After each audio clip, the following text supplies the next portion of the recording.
Hey. Good evening. Dr. Varden, great to be with you again this evening. Such a Always an honor and pleasure pleasure. to be here with you today, Bryce, and with everyone. Thank you.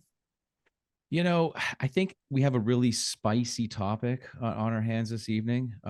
It's one that garners a lot of news flow and media attention, certainly social media, but also one of the most overused, maybe even misunderstood buzzwords in modern health and culture, along with inflammation, these medical buzzwords of the day for a good reason. I mean, detoxification, whether it's from juice cleanses to detox teas, many of which work, by the way, many don't. We'll talk about those. But we've seen these plastered all over products and programs promising, nothing short of miracles, whether it's flushing out toxins. We're going to get to the bottom of this and what this really means. But the big pushing of the red reset button, right? Um, but some of these claims of dropping pounds overnight and instantly healthier, here's what we're going to talk about, folks, what detoxification actually means. And more importantly, perhaps maybe even start with what it is not. So I thought I'd run down this real quick list. Agree or disagree with me, Dr. Varden? Detoxification is A, not a quick fix. B, it's not about starvation or deprivation.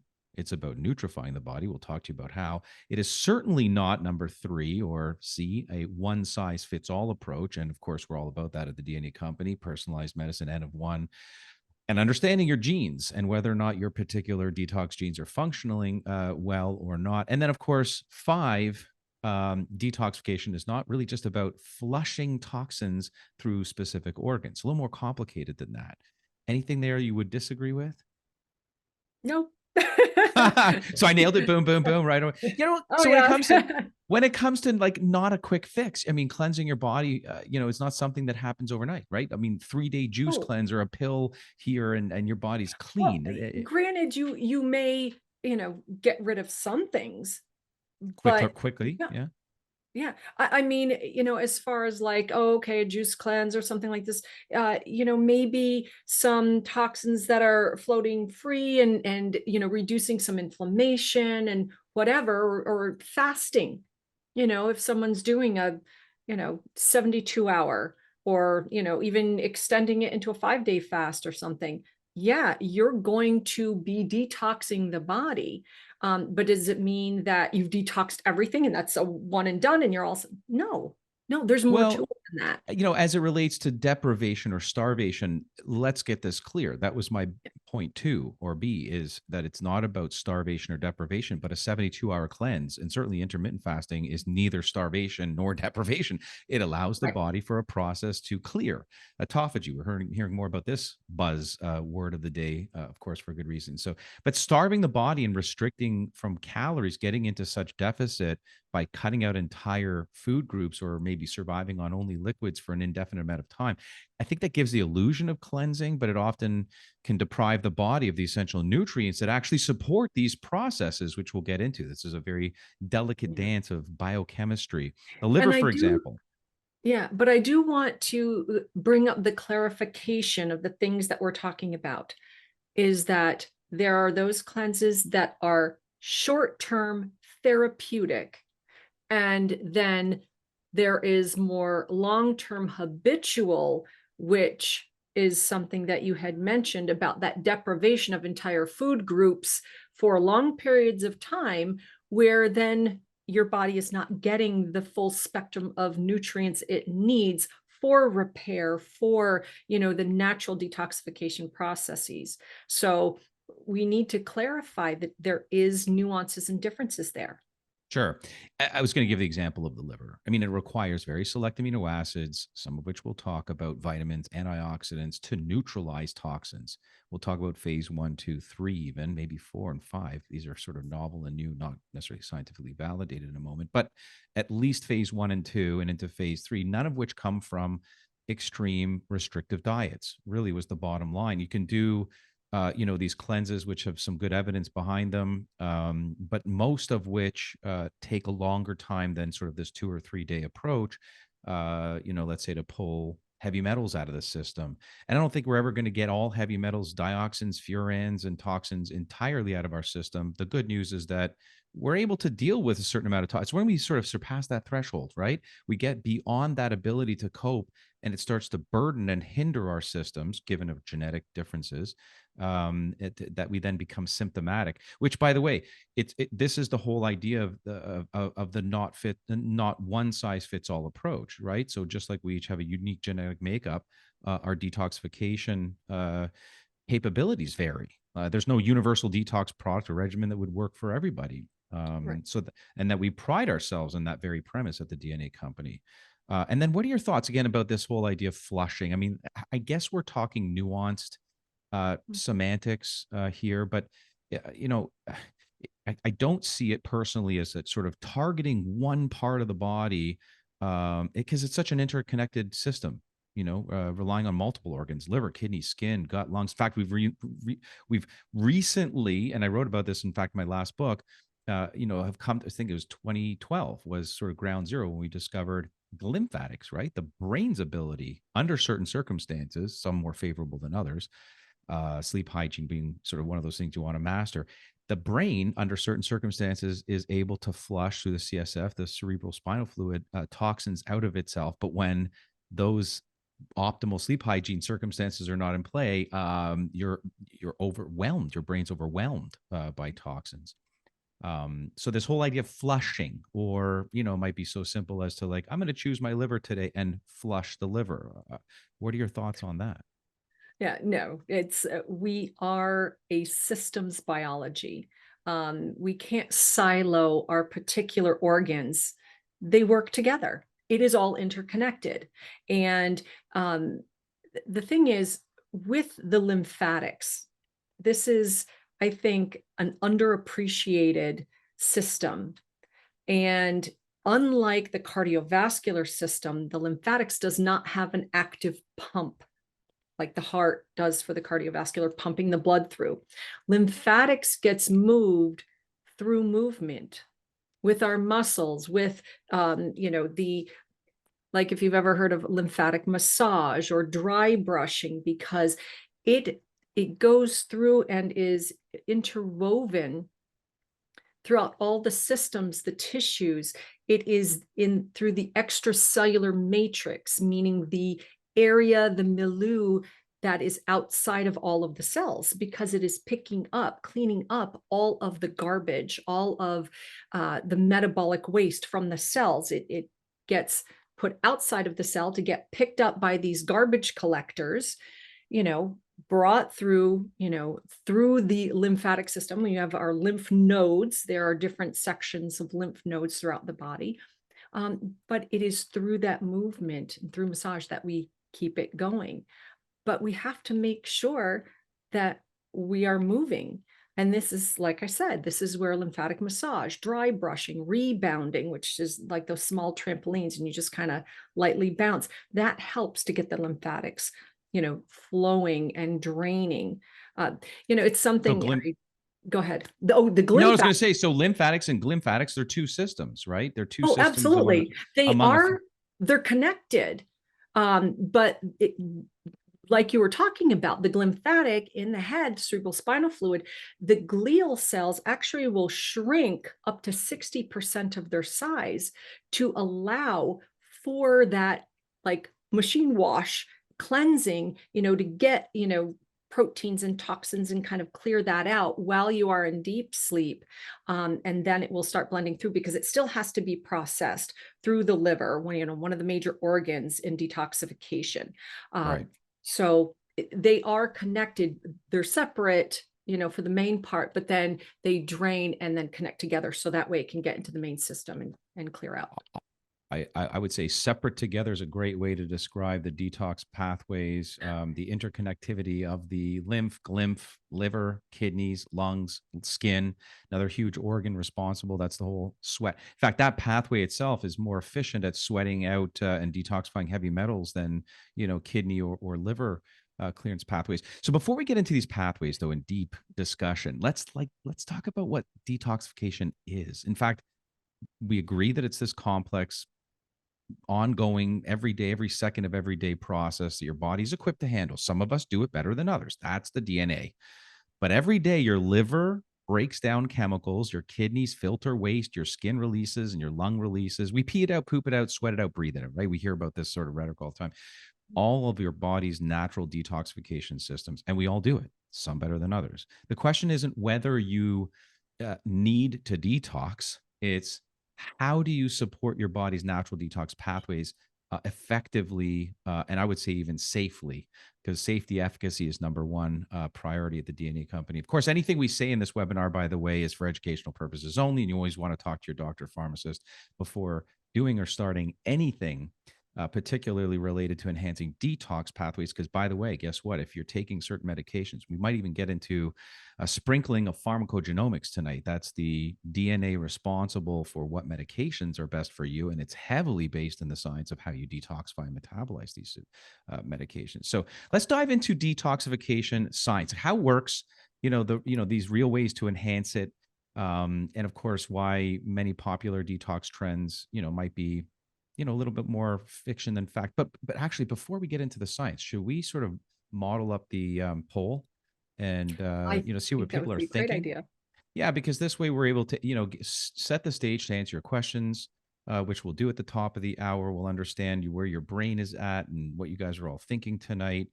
And so what we've asked you as it relates to detoxification fact versus fiction is, number one, have you ever done a detox protocol?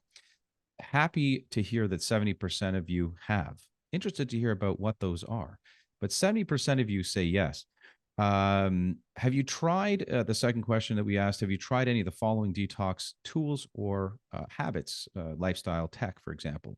Um, it's a real spread. So sauna, supplements, massage. You were mentioning, lymphatic drainage, breast massage that would count. Cleanses, fasting, natural remedies, or other. And it is a very significant spread. Fasting's number one, very close, followed by supplements and sauna. So those are really the top three: cleanses, juices. I think people have this priority set straight, to be honest. I think this is excellent. I think diet, fasting, technology that's been proven, like saunas, supplements, those are the top three. In fact, that's what we have some of the best evidence for. DNA informed, always, folks. Understand where you're spending your money, your resources, your time, as to what would work best for you before running off and doing sort of anything that's hit the news wire and is popular for the day. Number three, have you done the DNA 360 and looked at reports related to your detox process? 60% of folks, congratulations, have done in this group the DNA 360 and have looked at their detox processes. One of the most important pathways that we look at, hormones, methylation, detoxification, one of the biggest pathways, most important pathways to consider. And then number four, is there a specific reason that you're interested in learning more about detoxification? Quite the spread here as well. General knowledge, heavy metals, we're all bombarded. Heavy metals they're homogenous in our waterways, our food, or direct and local environments. Mold exposure, it's another big one. People looking to lose weight. It's a good way to lose weight, but we'll maybe talk about both obesogens, we have time, but also toxins that interrupt certain pathways, hormonal in particular, that cause weight gain that are related to the detox pathways. So by enhancing those and keeping in mind that toxins store in fat tissue. So anytime you're trying to lose weight, it's probably best that you also be on a detoxification protocol as well. Increased energy, that's another big one. And then lastly, if the question was, if you could choose to tackle one thing to detoxify from your life, what would it be? Because you know what, Dr. Varden, we're always talking about, sometimes this is much more about what you remove than it is what you put into yourself. And so people are choosing number one here. And I think that, again, they probably got their priorities straight. It's pretty neck and neck tie: heavy metals, mold, and bacteria like Lyme. That's excellent. Stress is up there. Parasites is up there. One of the number one reasons people actually decide on, at least in the mainstream, doing detoxes. EMF, which of course is electromagnetic frequencies, things that are found, in our cell phones, and then other, which maybe we'll check the chart for. So that gives us a great idea as to where people are at tonight and the frame of mind that they've got. What do they need to know in terms of what is the premise of detoxification? What are they trying to achieve? Maybe at the molecular level, made simple. When we're talking about phase one, phase two, phase three, what are we trying to accomplish? Well, I would say, first of all, like you had mentioned already, when it comes to detox, first of all, lower your exposure. You are not going to be able to empty a bucket that is being filled with a fire hose faster Good than you do. point. I mean, it's just it's like trying to climb a mountain with you know, 100-pound sack and your hands tied behind your back and everything. I mean, make it easier on yourself. So find out where the exposures are. And we're not just talking one exposure, like say mold. Okay. Unfortunately, mold is ubiquitous. It is very difficult, you know, to get away from mold, but it's not impossible. You know, paying attention to the foods that you eat. Actually, I did a wonderful podcast with Jason Earl from Got Mold, and we dove into exactly this. You know, Good where friend of it's the found, company. how much exactly, how much is really, you know, in homes when they get wet damage, but how much more is in the foods that we eat. So it's really finding out, you know, where are these things coming from. Let's try to stop that as much as possible. But then there's also the pressure of other toxins that your body could be inundated with. So yeah, you can, you know, mitigate mold exposure, but what about EMFs that can actually, you know, make things worse? Parasites, you know, well, parasites you wouldn't really know as much, but you know, just the stress, lowering stress in your life, you know. So really mitigation first and foremost. Then it's a matter of the support. How can you support yourself? Get your basics down, sleep, you know, make sure you're eliminating, meaning pooping. People, you got to be pooping 2 to 3 times a day. Yes, that is normal. That is one of the major main avenues of getting rid of toxins in your body. Making sure that you are hydrating and urinating, that you are sweating, that you are breathing. You don't want short, shallow breaths. Remember, Dr. Bryce just said that the lungs, the breath helps to get rid of toxins. So get your groundwork taken care of. Then you start diving into and can look at going, okay, where specifically am I having issues?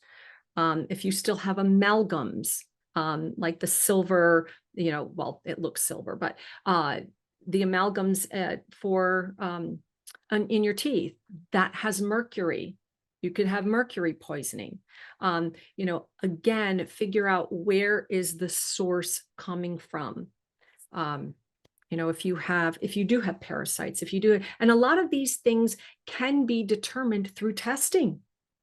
You know, there are blood tests, there are hair, you know, analysis tests. There's, you know, different toxin tests that can look at, do you have mold in the body? Do you have all this? So be systematic in figuring out what the issue is and where you need to focus. Because otherwise it's just like throwing the kitchen sink at yourself, and you don't want to do that because your body is already stressed and overburdened.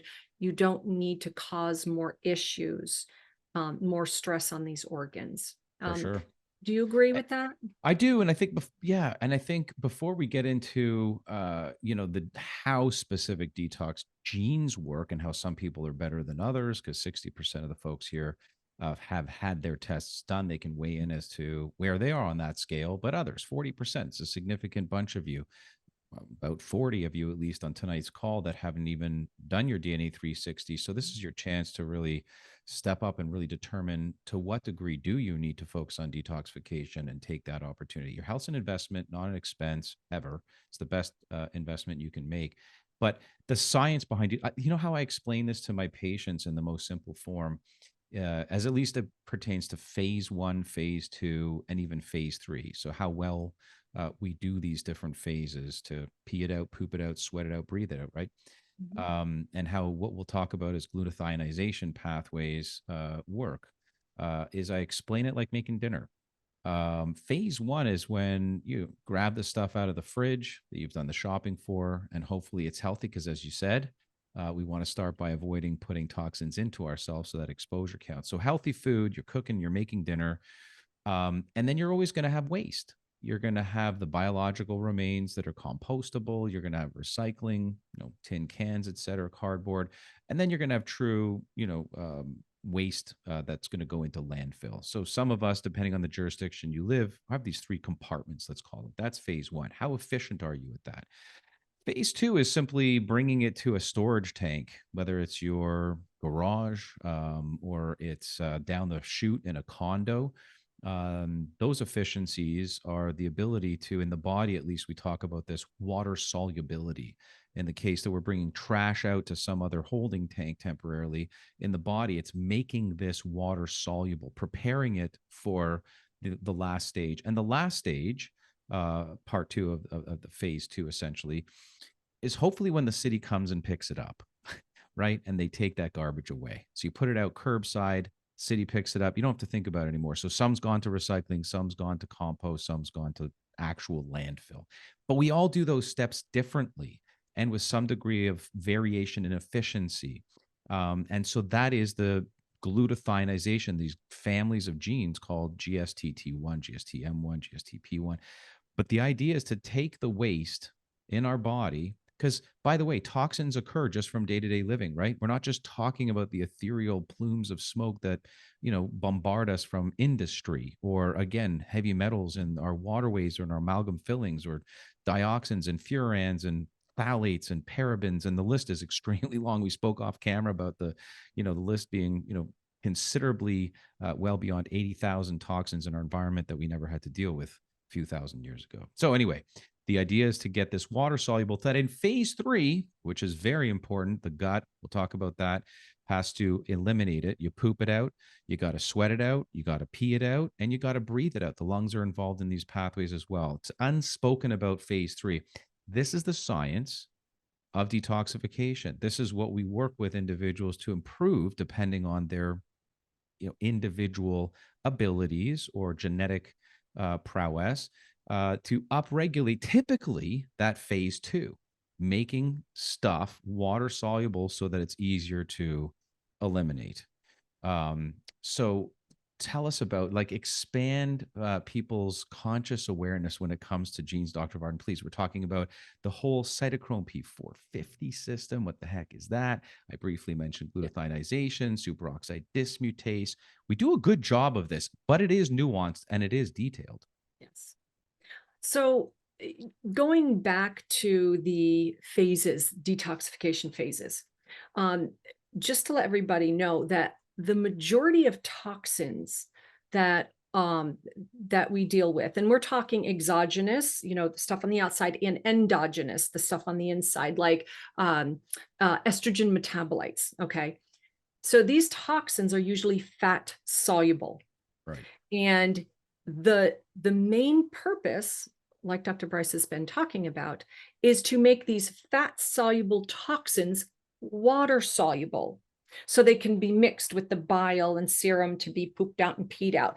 And it is that process of turning these fat soluble toxins to water soluble that is the main purpose of these phases. So also, I want to mention something, kind of touch on a comment that Dr. Bryce had said earlier about losing weight and, detoxification. Because toxins are mainly fat soluble, they will get stored in fat tissue. So when people lose weight very quickly, these toxins that have been stored in the fat can be liberated very quickly, and it can actually overload the liver. So, if you've ever experienced this yourself or have friends and family who have lost weight quickly and may have gone through a period of time that they didn't feel so well, flu-like symptoms or whatever, more than likely they were releasing these toxins into their system, and it was just too much for the liver to be able to clear and handle. So And a this is, clue, that they may actually have impaired detox pathways from a genetic perspective, right? oh, absolutely. So all the more that you should be doing these things under the guidance of a professional, your healthcare provider, so that way they can help you navigate this, and they can, make sure that you don't have these horrible reactions, or at least can manage them in the correct fashion. In any case, um, this is also a reason why we say lose weight more slowly, so your body has time to manage and process these toxins. So here we've got the fat soluble toxins. Now we go into the phase 1 detoxification pathway. This is the cytochrome P450 enzymes that Dr. Bryce was just talking about. These are where you will see CYP genes, like the CYP17A1, CYP1A1, you'll see the CYP2R1, anything where you see CYP, that is part of the the cytochrome P450 family. So this is the phase where the reactions, the breaking down of these toxins occur. Now, when this is done, it can actually, these metabolites, these smaller toxic particles, can actually be more reactive. They can actually become free radicals and cause tissue damage. And you're probably thinking to yourself, well, that seems counterproductive. Why would our bodies do that? Well, twofold. One, it has to, because it has to change these fat soluble, molecules to water soluble. That's just part of the process. But it also provides the opportunity to act as like a neon sign saying to the body, hey, come take care of this ASAP. So here we've got this free radical, this intermediary metabolite that is more water soluble. This is where antioxidants come in. So we're talking things like your B vitamins, N-acetylcysteine, manganese, vitamin C, vitamin A, vitamin D3, these types of things that are antioxidants. They actually help. These are nutrients that are used to help move this through the phase 1 to phase 2 pathway. This is also where SOD2 and GPX come in. This is the antioxidation pathway working in the mitochondria. So what ends up happening, this particular pathway actually straddles the phase 1 to phase 2. And what it does is it helps to take these oxidants and start breaking them down more into, into hydrogen peroxide, into, water and carbon dioxide. Then it can move into the phase 2 detoxification pathways. And this is called, or considered, the conjugated pathways. Conjugated means that it's going to attach something to these molecules. So this is what he was talking about on glutathione, the glutathione conjugation pathway. It takes a glutathione molecule and it attaches to the toxic substrate to continue moving it through this process to make it water soluble. Methylation is another one. It takes a methyl group and attaches it to this toxic metabolite substrate, moves that through. There are different other pathways. Glucuronidation is another one that we look at. That one you will find in your hormone reports. We really focus more in that system. But glucuronidation is also very important for the removal, the breakdown and removal of pharmaceuticals.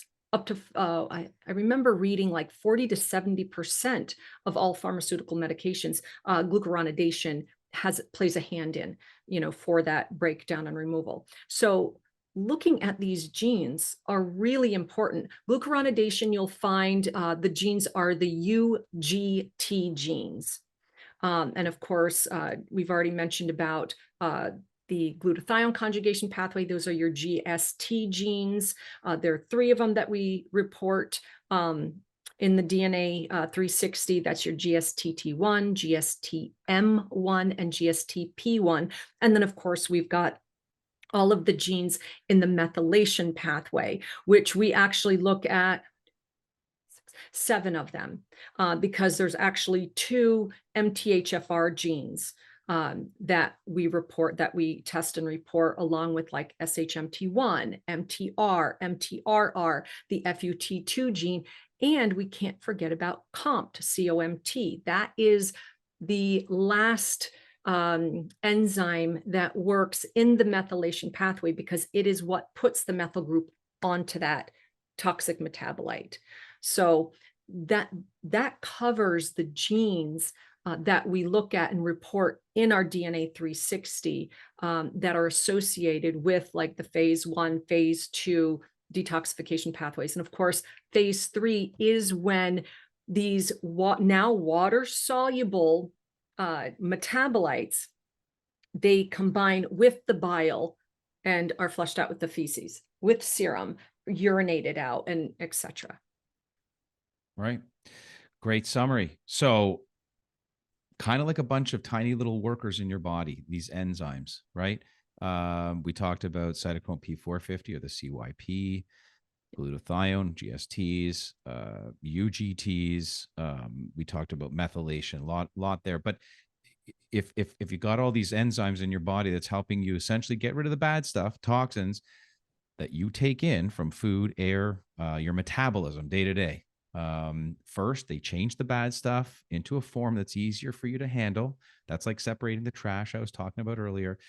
And sometimes this makes the trash even stinkier or more dangerous. So they need to finish the job by wrapping it into some specialized packaging and making it water soluble. That's the glutathione, make it safe. But after the trash is packaged and separated, your body throws it out. You pee it out, you poop it out, you sweat it out, you breathe it out.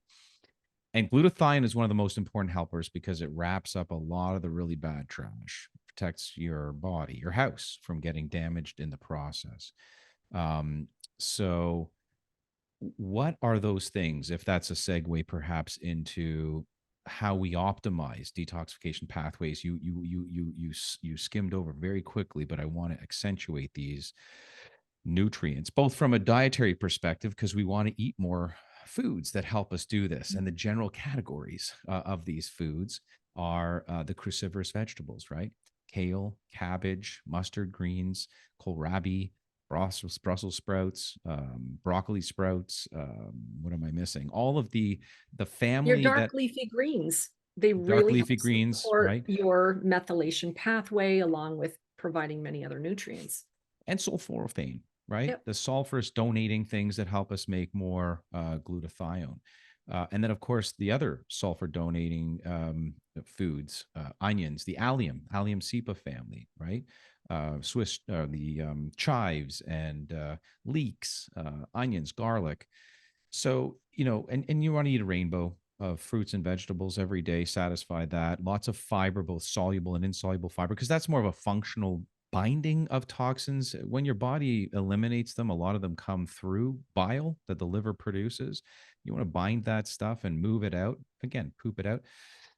But we can accentuate. So, a lot of folks, they have variations. We all have variations in our genetic aptitude, but a lot of folks have variations that are perhaps suboptimal, and then other variations that are significant when it comes to detoxification, namely the GST family. So we take pride in the fact that we look at these genes not just from what we call single nucleotide polymorphism or single letter switch out, which is valid, especially in context of pathways, but we look at copy number variations. That just means you should have instruction from mom and from dad, 2 copies, in order to detoxify the best possible way for GST, glutathionization. GST1, GSTT1, GSTM1, you should have a copy of each of those from mom and dad. Some people walk around with null variants. Null variance is a situation which we should suggest it doesn't mean you don't detoxify, but you are compromised. And there are ingredients that we would like to suggest may help enhance these pathways. some of which, again, Dr. Varden, you just went through quite quickly. But these I would call the ingredients or the recipe for your body to make more glutathione. And of course, those are selenium, N-acetylcysteine, and alpha lipoic acid together, which help the body make more glutathione, and even sometimes a little bit of glutathione itself. I don't know if anyone here has tried it, but in clinical practice, sometimes we do a push, glutathione push, if we find that there's an indication for that. That would be actual glutathione in solution, pushed through the venous system in order to help expel, for example, heavy metals in a detox protocol. That's a little bit invasive, not for the average person, but some of these other ingredients that we use through our Black Label program, customized program where we compound at the dosages we feel is right for the individual based on their genetic profile, is something that everyone here should probably know about. What else do you use in clinical practice besides those four ingredients from a supplemental or an ingredient perspective? Uh, Supporting the glutathione conjugation pathway. Sometimes I'll do N-acetylcysteine glycine powder. Yeah. If And the again, glycine person, because, glycine is one of the 3 amino acids that make up glutathione. right. So it's glutamate, glycine, and cysteine. Those 3 amino acids actually are what's needed to make glutathione. But you need cofactors. This is where the selenium comes in. This is where alpha lipoic acid comes in. You need cofactors to then piece these amino acids together to actually create the Glutamic molecule. acid. Right.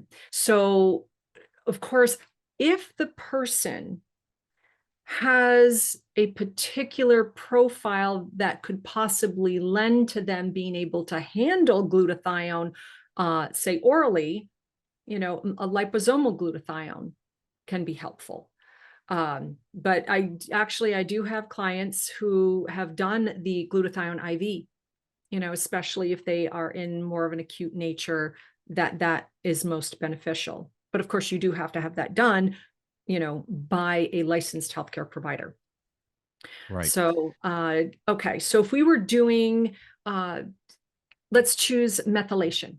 Okay, simply from supplemental aspects. So this would be your B vitamins. Okay, get your spectrum.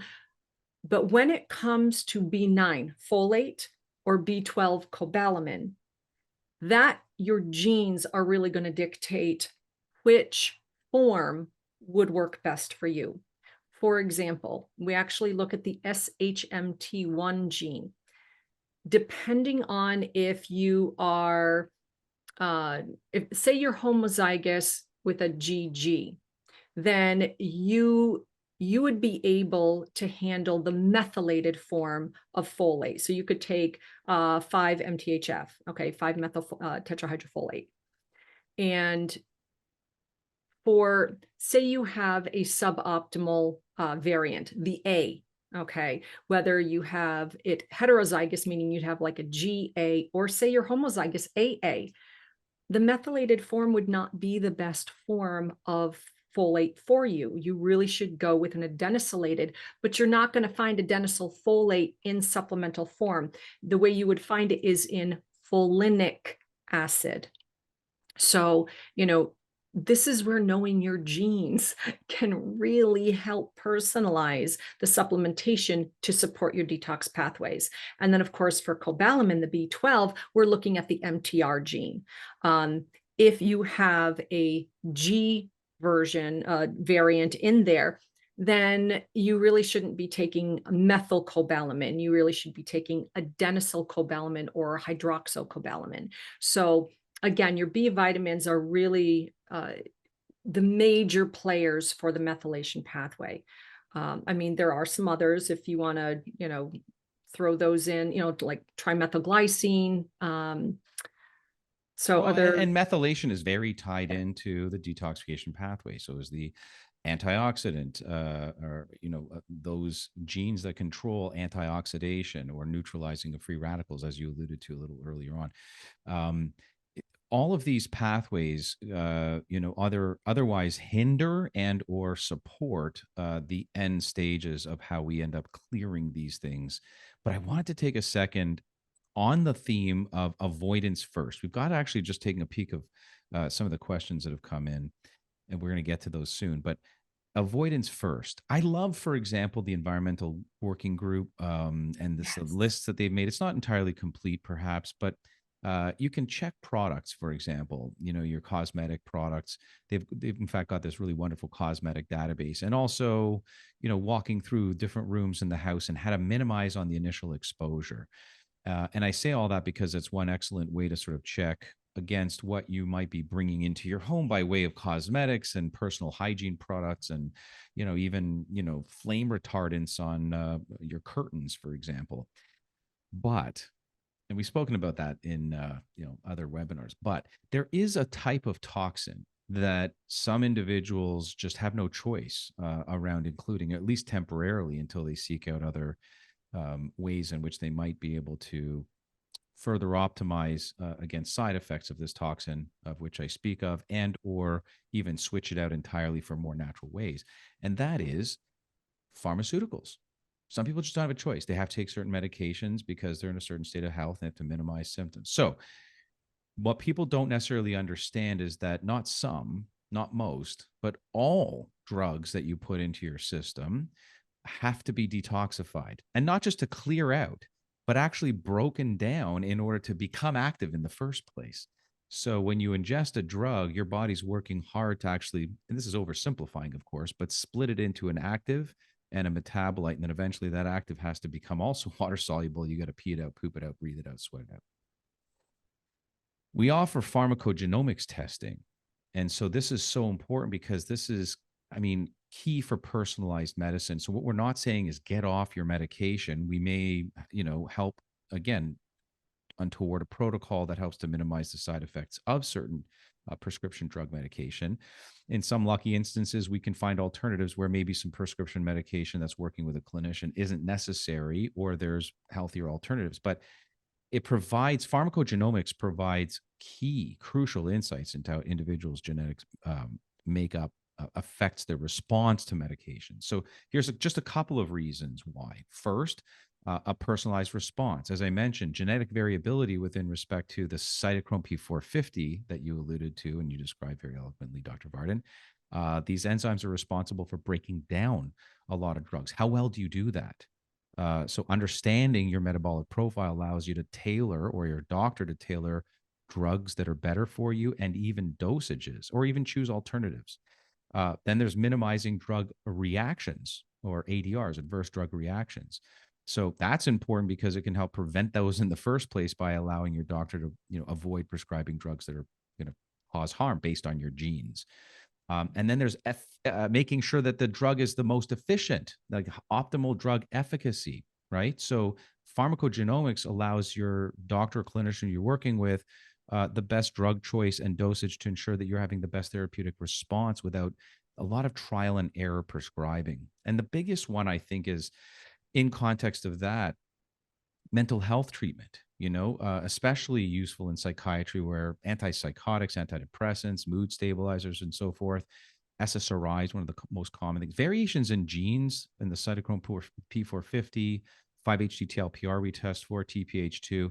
Um, Knowing what the right medication is sooner reduces the emotional toll on patients who might otherwise endure, weeks, months of ineffective and poor treatment. So, and then tailoring treatments for complex conditions, reducing healthcare costs. The list is quite long for why pharmacogenomics, but I want to bring that in because it's so relevant to detoxification. If we're talking about minimizing the whole burden, the whole body burden, and many people, and 1 in 3 Americans are taking more than one pharmaceutical prescription every day, why not make sure it's the best for your body, the easiest to metabolize and the easiest to detoxify? So that's available through the DNA company as well. And then speaking of additional tests in our lineup, I know you're a huge advocate of the microbiome. I mean, this is involved indirectly as well, right? When it comes to detoxification, and we offer the Gut 360. I would say somewhat tertiary, but nonetheless on this list. Why would that be important for people to know? Well, I mean, it really is a matter of the population, the diversity that you have, this is actually fairly complex when you consider one of the things that you had mentioned before. We need certain nutrients in order to make the processes work, in order to provide our bodies with the building blocks of healing and in the regular detoxification pathways. Like we had said, selenium, magnesium, manganese, these are nutrients, these micronutrients and macronutrients that are necessary for our detoxification processes to work. Well, depending on the populations that you have, one thing I always say is we are not what we eat, we are what our gut biome breaks down and allows us to absorb. So how well are you breaking that down? How well are you able to absorb the particular nutrients that are then able to absorb and help support your body processes, detoxification being a major one? Also, as far as medications themselves, now I don't know all of the intricacies of species and particular pharmacopoeia and what works with what, but they do interact with these metabolites. They do have and create metabolites that could interact with the medications. So, I mean, there's so many moving parts. You just kind of never know. But then again, if you've got a population of a lot of pathogenic species, you're only putting more burden on your body, more stress that your body has to work with, has to deal with. I mean, who wants to have E. coli, high E. coli or high candida when they're on other medications? They're just going to be overburdened and feeling more like crap. So, Yeah. No, I agree. So I think the call to action for, especially for those individuals of the 60% who are on the webinar this evening that know they may have challenges or some suboptimal detoxification profiling, and they're also taking medication, they want to run the pharmacogenomics and certainly want to give good consideration to the gut 360 test, because optimizing, first of all, again, removing the burden, that's getting the right medication in play, and optimizing gut function, where so much is involved in the processing, as you said, pre-post biotic, and also elimination. But the matter's made worse, certainly, if you've got leaky gut, which a lot of people have. And so much of that's due to the microbiome. Before we start answering questions, we would be significantly remiss, I think, if we didn't get into at least some of the lifestyle and technological strategies that are out there. And we can't underscore enough the importance. I mentioned, I very quickly alluded to the idea of one of the best pathways to eliminate heavy metals is actually through the skin. And one of the best ways to do that is to sweat. One of the best ways to sweat is sauna. Probably one of the better ways to sweat in the sauna is through infrared, in my humble opinion. In fact, most of the research is actually in wet, heat saunas. That's because there's so many of them on the planet prior to infrared. But I think the literature is starting to support more and more. And it's conducive for those individuals who can't manage the ambient temperatures that are so hot in the wet saunas. So dry infrared saunas for individuals who have compromised glutathionization pathway, detox pathway issues, that have also determined that through testing they may have excess heavy metal, which kind of goes hand in hand. Poor detox pathways, you're going to have excess heavy metals, which, by the way, there are so many tests out there. One of my favorite is looking for tests that combine hair, blood, and urine together to determine how you're storing it, how you're processing heavy metals, and how you're eliminating it all together. So I highly endorse that. But sauna therapy, there's no better for detoxification. What others are you normally recommending, Dr. Varden, in terms of enhancing natural detox pathways, whether you're compromised with GST pathways or not? Actually, For me, I'd like to support the liver. That is a major organ of detoxification. And one of the easy ways to do that, castor oil packs. Hmm. Mhm. It's non-invasive. Don't have to worry about, oh, is this going to, uh, you know, have contraindications with, certain medications, or, with all of the other things. It's not putting more pills into you, even though I am not discounting or disregarding the benefits of herbs and supplements. No, that's there. But some people, they've got so much going on. It's like, what can they do? So that is a wonderful way to help support the liver, been in use for thousands of years. And, you know, love your liver. Yeah. So No, I another agree. thing, yeah, there are actually, three things in particular that I'm highly preferential for some of these slightly alternative things that are more of supportive measures. So castor oil packs. Another thing is the supporting lymphatics, which I had mentioned earlier. So dry brushing, rebounding, doing some lymphatic massage. Glymphatic massage, do your head too. So supporting that. And then coffee enemas. I love coffee enemas. Absolutely wonderful. Making sure though that you are using clean water. I prefer distilled water.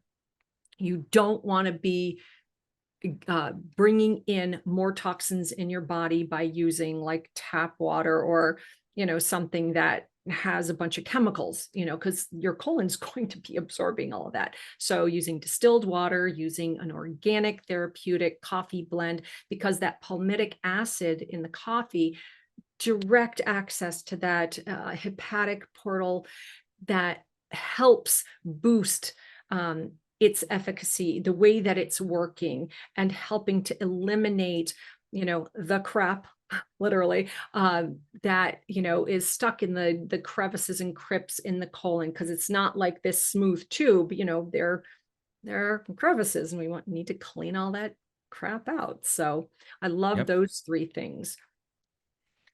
And I would just, leave off this segment of the webinar, technologies, anyways, with a very well evidence-based technology studied for particularly the cardiovascular system, blood flow. But premise here is blood in is also blood out, and with blood out, you're carrying what your body is trying to eliminate. So improving the microcirculatory system through PEMF, or pulsed electromagnetic frequencies. Like that. Yeah. And that would translate to better circulation, better blood flow, better ability to move things out, just like the lymphatic system, move the dead stuff out of the body and into the toilet bowl or out of the sweat. And I just got to comment real quick on we've talked about it a few times very superficially, but lymphatics, right? So the idea that the brain doesn't have its own lymph system, it's got these glial cells that deal with toxins that the brain gets exposed to, including some of the stuff you don't want in there, like heavy metals. And it really only effectively works at night when you're sleeping, particularly, by the way, when you're getting good, deep, restful sleeps, not just the hours you clock on the pillow, but the deep, good sleep architecture with a cool room. That's another thing. Very important. Your room is cool. And get this, studies suggest that actually sleeping on your side, a lateral position, right or left, doesn't matter, but improves lymphatic function. So the ability of the brain to clear through the CSF compared to sleeping on your back or on your stomach. So good hydration, throughout the day and before you go to sleep, good exercise, sauna before bed, avoiding neurotoxins, the cause in the first place. All these things are really helpful, but enhancing lymphatics through optimal sleep hygiene. The brain is the most sensitive to toxins more than any other organ in the body. So, if you don't know much about this, and certainly if you have compromised detox pathways, you're set up. Predisposition is there for, cognitive decline and challenges, as it relates to brain health later on in life. Should we get to answer some of the questions? Did you have any Oh, follow-up absolutely. thoughts? Yeah. And I would say also something that doesn't cost very much. well, nowadays, then again, water, hydrate people Well, let's and start make with this sure. question. Let's Yes. let's start with this question. Because someone asks very Yeah. specifically, how important, in a general sense, is it to take measures to filter tap water? Because again, the idea is here we want to drink enough to flush. And then Scott says, I know it depends on where in the world one lives, but is this something that most people should be doing? I have thoughts on that as well. But you first, hydrate, and you mentioned distilled. Yes. Okay. So, yeah, unfortunately, uh, our water has been so toxified. I mean, if you've ever seen that movie years ago about Aaron Brockovich, the Starring Julia Roberts. Yeah. yes, I mean, unfortunately, these toxins have infiltrated all of our waterways across the United States, in other countries. It's and that's it's not the only toxin present. When you consider that uh, people taking medications, we don't process and absorb all of the different metabolites from these medications. There are metabolites that get eliminated. And where does that go? Into the water systems, because a lot of the water plants, these water cleaning plants, they're not set up to actually clear out everything. It's very expensive to do that. And this Not is to where, mention the chloramines, which are disinfection byproducts, right? Mhm. Many of which have been linked to cancer. So these are not just clearing things out, but disinfection byproducts are added into the water. Chlorine and chloramines, which are terrible for us. Oh yeah. So And I mean, when you consider all the beauty products, our hand soap, our mhm. body washes, the phthalates, the sulfates, triclosan, Heavy metals, yeah.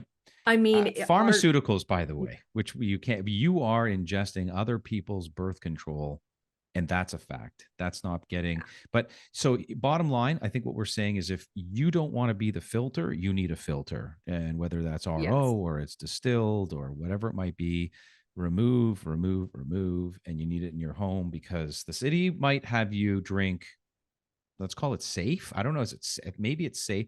Maybe it's maybe it's safe for now, but it's not pure. That's for sure. We can probably right. leave it there. And we're not Um, just talking about water that you're drinking, it's also water that you're taking a shower in.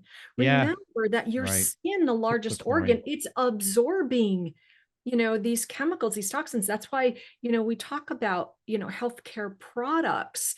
If you're not going to put it in your mouth, don't put it on your skin. Yeah, So, right. have And a filter, a carbon filter or something on your shower head to clean that water that you're putting on your skin. So yeah, distilled water. If you have a RO, reverse osmosis, some sort of cleaning. And just know that if you are distilling, if you are using reverse osmosis, that is taking out everything, even the good, nutrients that you need, these trace minerals. So you will need to put back in the trace minerals, whether you're taking it via supplements or adding it as drops or something, but make sure that you are providing your body back with those trace minerals, because those are very important for the foundation to make a lot of enzymatic reactions in the body happen. So just be aware of that. But yeah, unfortunately nowadays our water is not clean. And yeah, and some of the ideas they had, about adding things in. So we're now beyond the toxins that are there, and perhaps things you're trying to filter out, but purposely added in. yeah, And fluoride's one of them. And I just wanted to yes, mention recently there was a significant legal ruling actually that compelled the U.S. EPA to take action regarding fluoride in drinking water. This stems actually from this federal court decision back in September of this year, which ultimately, anyways, mandates the EPA to reevaluate the risks of fluoride. It's a huge win. Particularly, by the way, you can research this, especially related to its concerning ability to, at doses found in water, purposely put there, limit children's IQs, lower children's IQs. So the ruling is based on this growing scientific evidence that the current level of fluoride in the U.S., our tap drinking water, typically around something like zero point 0.7 milligrams per liter, really small, but it poses an unreasonable risk to public health, and they got to change it. So much is in the water, regardless as to your detox pathways, that you have to Yeah. optimize and get out. I wanted to mention something. For those of you, I would encourage you to go to the site findaspring.org. If you go there, you can type in your zip code or wherever you are, and it will tell you where the nearest natural spring is. I actually, in my undergrad, had done research like water toxicology, looking at different waterways and actually testing it.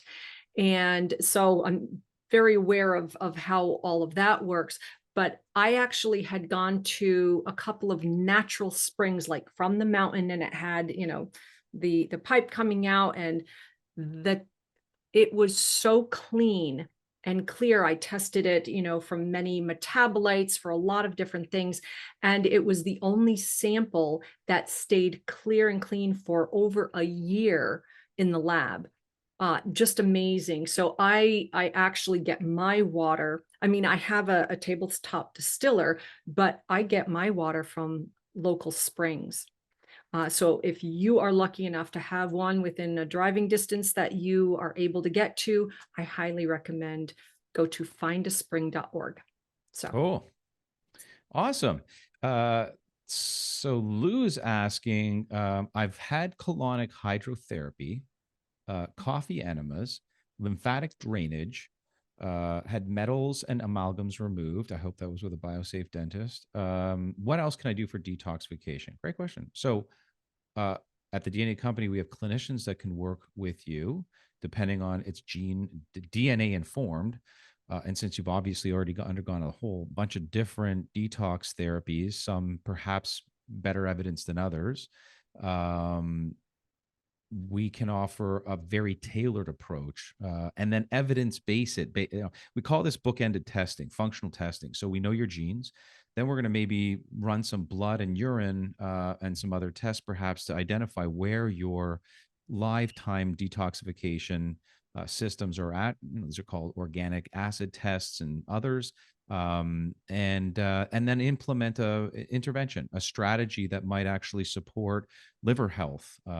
Maybe it's some dry brushing or infrared sauna we mentioned, optimizing your gut function, maybe making sure electrolytes are better balanced, that you're moving, getting good exercise, nutrient supplementation tailored to your DNA. All of which, of course, then we will repeat testing after a given amount of time and prove that this intervention has helped. And then on you go, on your own, and you're living a much healthier life. Optimizing detoxification, we like this slogan at the DNA company. This is certainly one we can apply it to. Optimizing detoxification literally will change the day you die. It will put in healthy years, optimal health span to your life. Nicole's asking, I have the CYP, the CYP1A1 allele, AA, which she says, I guess, is rare. Does this mean I detox phase one quickly or slowly? So you want to take that one, Dr. Varden, the fast, slow sure. variations? Okay. Well, the CYP1A1 gene, as we report it in our DNA 360 reports, you'll find this in your hormone reports.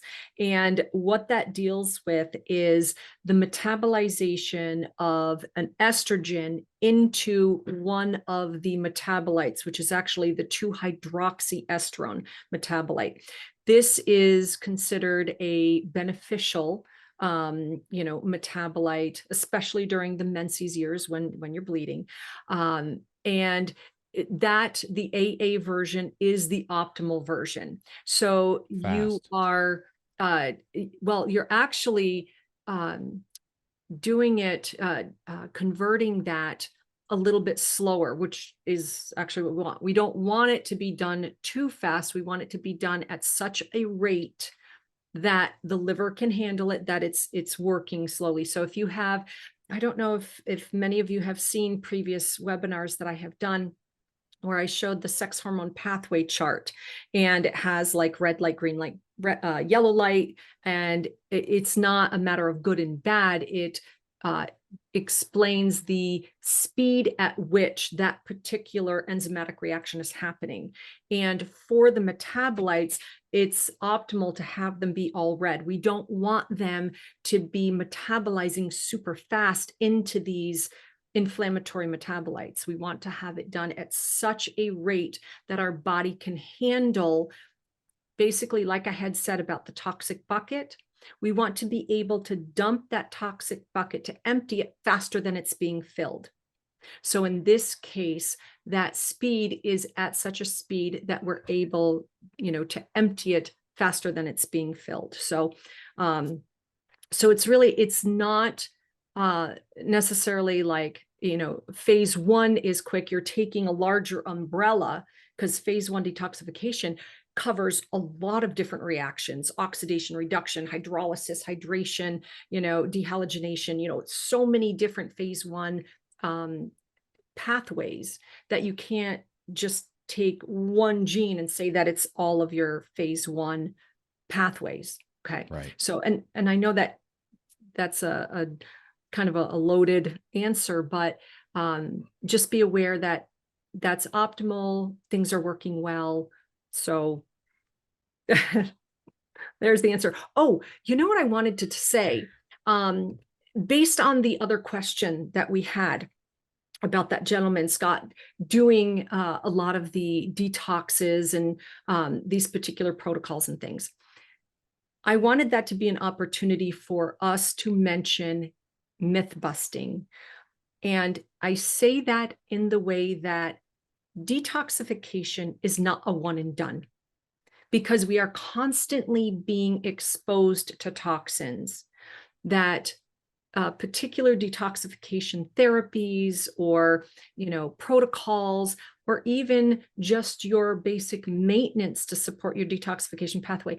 This is something that is an ongoing type thing. Now, talking about therapeutic protocols, those you don't do all the time, but you do them regularly as needed, in such a way. I do a focused detox, a therapeutic protocol. It's usually about 4 months, every couple of years, just as a matter of fact, because I'm exposed to parasites and heavy metals and environmental toxins. So I just kind of do just a nice clean flush, every couple of years. So again, it's not like you only do that once and go, okay, I'm done with that. Right. No. Yep. Very good. Hope that answers the question, Pete. Or I can't remember who that was. It was sorry, Oh, missed the name. But anyway, Cindy's up next. She's asking, do superoxide dismutase or SOD supplements? I assume she's meaning ingredients that support superoxide dismutase, which is, by the way, a right. manganese-driven enzyme, help if you have two bad SOD SNPs. Can we just sort of talk about this for a second?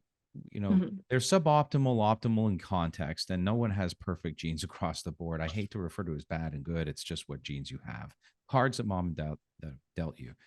But if there's a superoxide dismutase, which in the literature suggests that you are more susceptible to oxidative stress, so two bad alleles that you otherwise want to optimize, here's how supplementation can. And that is, again, as I mentioned, manganese driven. But then to support that whole pathway, supporting glutathionization, we talked about N-acetylcysteine. We have a mitochondrial optimizer where we use ubiquinol, and we use PQQ, and we use downstream NAD, all of which, again, to support the mitochondria. Why? Because when superoxide dismutase is perhaps compromised or not working optimally, you're going to have a lot of oxidative stress burdening the mitochondria, which make energy for you, the currency of energy, of course, which is ATP. So I guess conclusion, you have two less functional superoxide dismutase SNPs, then supplementing with these ingredients, you can obviously work to offset some of that compromise. But always talk to a clinician.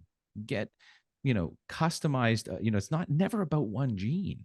It's about the whole pathway. You might have excellent upstream GSTT1, GSTM1, GSTP1 function.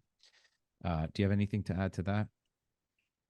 Um, no, not really. I mean, you covered that very well. And, just remembering that SOD2, uh, it does play a vital role in defending cells against that oxidative damage.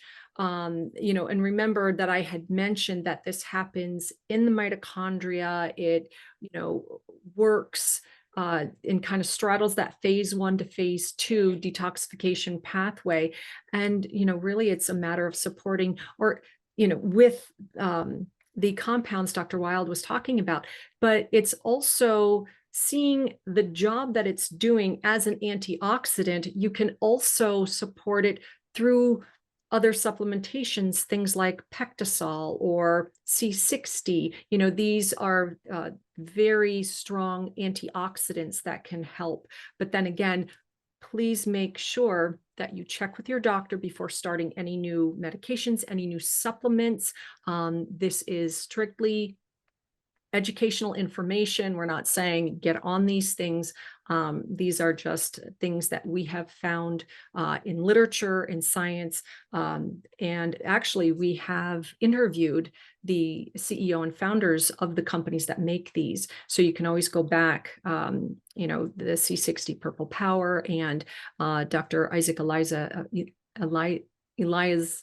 for Pectosol and learn more about it. So Yep, good points. okay, so we have another question here. And Susan asks, are there situations when supplemental glutathione is contraindicated, and how would one know? So actually, I did mention this. I think we both did. When we're talking about the glutathione conjugation pathway, so these are your GST genes. If you have a null variant in one or both of your, especially both of your GSTT1 and GSTM1, if there's 0 for both, we would caution against using glutathione, simply because, not that you don't make glutathione at all, it's just that you're not very good at it. Your body doesn't really know exactly what to do with it, and it could actually cause some adverse reactions. So outside of that, sometimes I have clients who only have one of those as a null variant. Some of them, they can't take glutathione. They don't feel well when they do. Others, it's fine. It works for them. So this is where it would really be best to work with a practitioner who knows what they're doing, who can assess appropriately if that is something that you should be taking. Do you have anything to add? Yeah, no, I agree with all that. I would say dose dependence is a factor to consider. So slow and steady wins the race, low Mhm. dose, titrating up. Some of the precursors of those three, amino acids and, base ingredients like the NAC, selenium, and alpha lipoic acid. Sometimes those work better than direct glutathione. I just giving the body more glutathione doesn't mean it's necessarily going to get to where it needs to get. Certainly, also not necessarily dependent on the individual intracellularly where it needs to get, in high concentrations beyond homeostasis. So just adding glutathione is not always the solution for somebody, like you said, with null variants. Then, of course, there's, rarer cases like sulfite sensitivity. It's pretty rare. And of course, and also if they've got a real, compromised methylation. If I find somebody's null variant GSTT1 and M1 plus significant methylation imbalances, I'm going to go really low and slow. That's all. It's going to make sure that we titrate. And obviously, you know, other things to consider, whether or not somebody's doing a particular medication or protocol, like chemotherapy. Obviously, in that moment, it might be contraindicated. But generally speaking, somebody's got null variants. They need some support on their glutathionization pathways. It just might not be glutathione itself. Sanford rather is asking you in particular mentioned amalgam as a contributor to heavy metal toxicity. but didn't necessarily mention how, I think you did, how mercury is a highly poisonous metal and it should be removed as a priority. You definitely mentioned that biosafe dentistry is something to consider, removing it safely and efficaciously. A lot of the work was done, by the way, by the University of Calgary in Canada. No safe levels of mercury in the human body ever. Bottom line. Uh, Correct. but what are your protocols or recommendations for somebody who is still with pre-existing amalgam or mercury fillings in their mouth? Well, first of all, get them removed by a biological dentist who knows how to safely remove them without exposing you to further mercury, because as those are removed, it vaporizes it. So yeah, you want to know someone who, you want to have someone who knows what they're doing remove that. So this goes right back to what we were talking about at the beginning about mitigating, lessening the exposure. So getting them removed. Mercury is a heavy metal, exists in many forms, and one thing about the mercury, it will go to the brain. And yeah, this is something, the neurological symptoms that are usually associated with mercury poisoning. So you're talking about tremors, insomnia, memory loss, neuromuscular changes like weakness, twitching, headaches, emotional changes. A lot of times that people have anxiety, depression, irritability, but it really can affect the language, speech, motor skills. It can cause kidney damage. So, and then of course it affects the gut. Your Yeah. digestive and immune system are compromised. It can affect your cardiovascular system. I mean, it affects all your systems. It's just not good. It can also end up uh, being brought into the bones and being stored in the bones. So a chelation therapy, a detoxification therapy is very specific.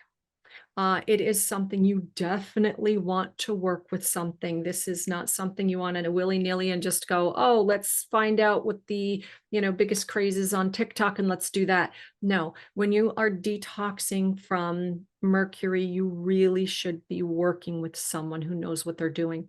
And we actually have a specialist in Yeah. mercury Lynn detox. Angel. She's an angel. Fantastic. Actually, she did a podcast that came out a few episodes ago. And she actually brought on one of her clients, and they were talking about her mercury detox, and they were talking about going to a biological dentist. So yes, absolutely. The removal of the mercury is definitely a priority, but it needs to be done in the right ways. And specialized diets, foods to avoid, supplements to avoid, foods to eat, are all part of this. And it's very nuanced, not anything, I would dive into right here, but I definitely, again, strongly reiterate, work with someone who knows what they're doing. Yeah. All right. And then Debbie's asking about her report, actually, her daughter's report, Mhm. where superoxide dismutase is a TT and GPX is a CC. Mhm. All right. So she knows it's not optimal since they're opposites, but the report doesn't address how I can help. So, what are the results of this profile? Well, that to me suggests that you're more prone to, oxidative stress. We talked about manganese, selenium, glutathione, N-acetylcysteine, alpha lipoic acid, and adopting a rainbow of fruits and vegetables in your diet, a lot of antioxidants. But an inability or a suboptimal ability to clear superoxide dismutase to clear free radicals is the name of the game here. I would actually probably suggest a beyond diet supporting these pathways with polyphenols is a good idea. Resveratrol, maybe pterostilbene, you know, um, lots more purple fruits. What are your thoughts on this? I mean, again, we're looking Oh, at single genes here. We have to consider everything, but what would you suggest? uh, absolutely. The way, like you were saying, the antioxidants, because that's its job. Yeah. It removes these reactive oxygen species. Um, you also, again, don't want to be adding to the burden, adding things in where you're going to increase the oxidant level in the mitochondria, in the cells, and overburden the work that needs to be done. But, as far as for example, what I mean by don't overburden, um, I'm probably wouldn't be one that would be a marathon runner. Hmm. Taking in a lot of oxygen, increasing the oxidants, the normal processes of the body, and having to clear that, which can cause more inflammation, etc. That's one way that So oxidants. exercise moderation, but consistency, Right. limit those environmental toxins we talked about, certainly Yeah. tobacco smoke and, chemicals in the environment.